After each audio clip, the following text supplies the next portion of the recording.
আমাদের চ্যালেঞ্জ হচ্ছে অবশ্যই জব তৈরি। এই যে জুলাই যে আন্দোলন, এটার প্রথম শুরু তো জব তৈরি নিয়ে। এই যে job, lakh lakh millions job তৈরি করতে হবে। মানে এমন সময় আপনার জবটা তৈরি হবে যেখানে আগ্রাসী এআই টেকনোলজি আসছে, যেটা আপনাকে আপনার জবকে মানে কেড়ে নেওয়ার জন্য। এমন সব এআই টেকনোলজি আছে, আপনি এখন পিআর এজেন্সির কাছে যাওয়া লাগবে না। পুরো পিআর এজেন্সি এখন রিডান্ডেন্ট হয়ে যাচ্ছে এই যে এআই টেকনোলজির কাছে। এমন সব জব আছে পুরো একটা আপনার মানে নতুন করে আপনি ইউনিভার্সিটিতে পড়বেন কিনা সেটা নিয়েও এখন চিন্তা হচ্ছে। অনেকে বলতেছে ইউনিভার্সিটিতে পড়ার দরকার নাই, বা আমি 4 বছর যে কোর্সটা করতেছি সেটা আমি 4 বছর কেন করব, আমার 1 বছর করতে হবে। ফলে জব তো তৈরি করতে হবে এবং এট দ্য সেম টাইম জবকে প্রোটেক্ট, মানে আপনার জব যে চলে যাচ্ছে ম্যাসিভ এআই বা অটোমেশনের কারণে, সেটাকে কিভাবে আপনার প্রোটেকশন, মানে কি যে বড় রকমের কি বিশাল চ্যালেঞ্জ আমাদের সামনে, এটা আপনি কল্পনা করা যায় না।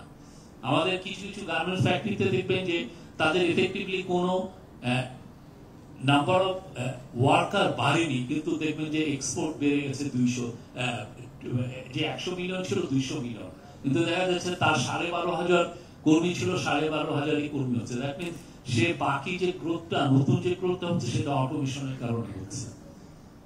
আমাকে কালকে একজন বললেন যে সিরামিকে অনেক সিরামিককে উনি দেখেছেন যে কোন কোন সিরামিক ফ্যাক্টরিতে রোবট এসে কাজ করছে। সে তো তার এফিসিয়েন্সি বাড়াতে চাবে, সে তো তার প্রোডাক্টিভিটি বাড়াতে চাবে, এবং সেক্ষেত্রে অটোমেশন ছাড়া তার উপায় নেই। আমি না করলে আমার ড্রাইভারটা করবে, ফলে আমি বাধ্য হচ্ছি এটা করার জন্য। ফলে জব যেখানে তৈরি করতে হবে 1 কোটি 2 কোটি, সেখানে দেখা যাচ্ছে আমার এক্সিস্টিং জবই থাকছে না, সেটাকে আমি প্রোটেকশন করতে। ফলে নেক্সট গভর্নমেন্টের এইটা আমি দেখছি বিগেস্ট চ্যালেঞ্জ গুলোর একটা। তারপরে 3 নম্বর হচ্ছে লজিস্টিক আর ইনফ্রাস্ট্রাকচার। আমরা যে লজিস্টিক আর ইনফ্রাস্ট্রাকচার নিয়ে এগোচ্ছি, হ্যাঁ, সেই লজিস্টিক আর ইনফ্রাস্ট্রাকচার নিয়ে আমি কতদূর এগোতে পারবো? আমি কি এই আমার ফিউচার গ্রোথকে সাস্টেন করতে হলে এইটা কি এনাফ? আমরা তো ভুল জায়গায়। আপনি কি গোপালগঞ্জ তো কাশিয়ানি আমি রেল লাইন বানিয়ে রেখেছি 2000 না 3000, কেউ চড়ে না।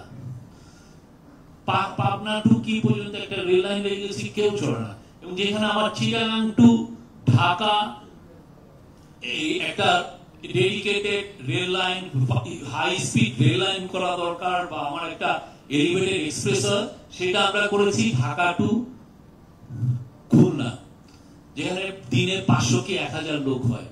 এটা কি আমার গ্রোথ এরিয়া? এটা পুরোটাই করা হয়েছে গোপালগঞ্জকে যাতে টাচ করে যাওয়া যায়।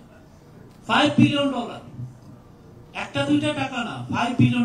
এবং তার যে ওই যে এনাবলিং জার্নালিস্ট, তারা এই সময় প্রেস করেছেন, মানে আমার কি যেন সাউদার্ন বাংলাদেশে গ্রোথে ভরে যাবে। কিছু তো মানে কোন ফ্যাক্টরি রিলোকেট হয়েছে? কয়টা হয়েছে? আমার গ্রোথ, আমরা সারা জীবন দেখছি যে আমার গ্রোথ করিডোর ঢাকা চিটাগাং, সেটাকে ফেলে দেই।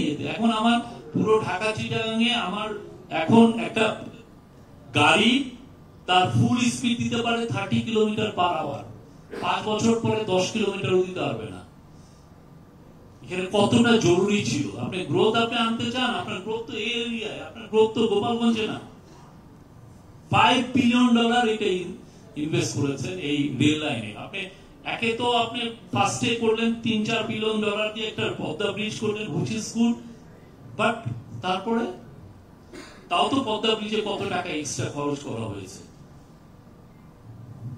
আপনি টানেল করেছেন, কি ভয়াবহ, একটা $1 বিলিয়ন উপরে টানেল করেছেন, কি আনোয়ারাতে তার বাড়িতে যাওয়ার জন্য। বিশ্বাস করেন, পুরো টানেলের পিছনে ছিলেন সাইফুজ্জামান চৌধুরী।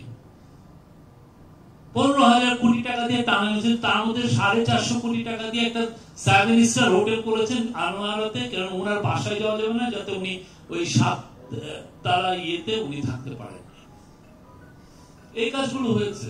এখন এইটাকে রেকটিফাই করে এই জায়গাগুলোকে পুরোটাকে আবার নতুন করে আপনার গ্রোথ যেই জায়গায়, সেই জায়গায় আপনার ইনভেস্টমেন্ট করা, সেগুলো তো রিসোর্স মোবিলাইজ করতে হয়।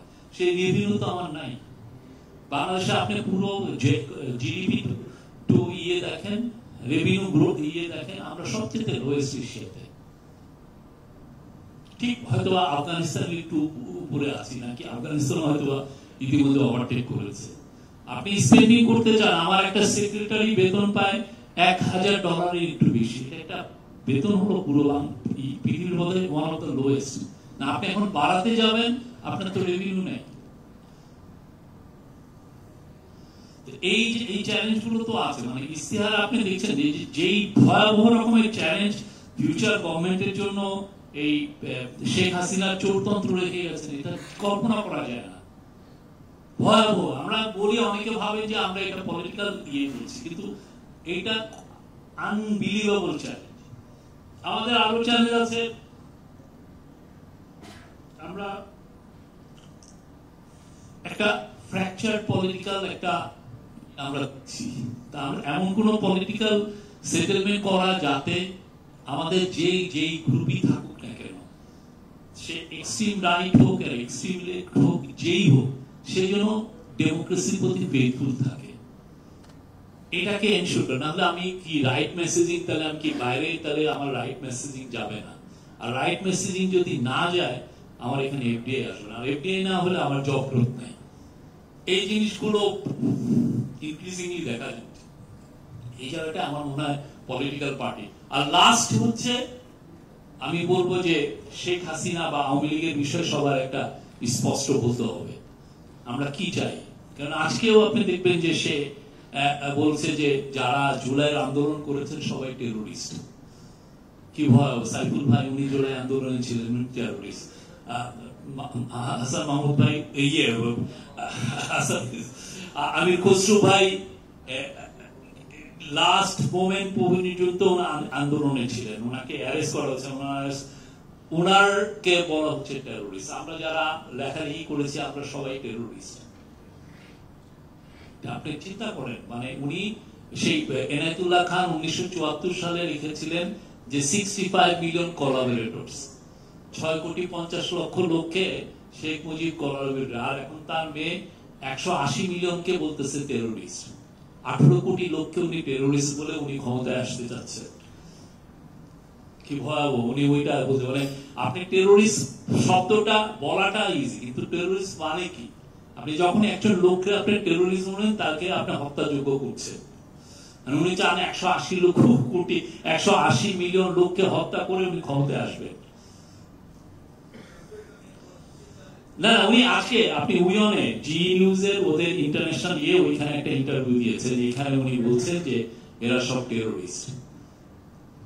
এই বিষয়ে আমার মনে হয় পলিটিক্যাল পার্টিগুলো শক্ত একটা অবস্থান নিতে হবে, কেননা এটা আমাদের জন্য এক্সিস্টেন্সিয়াল থ্রেট।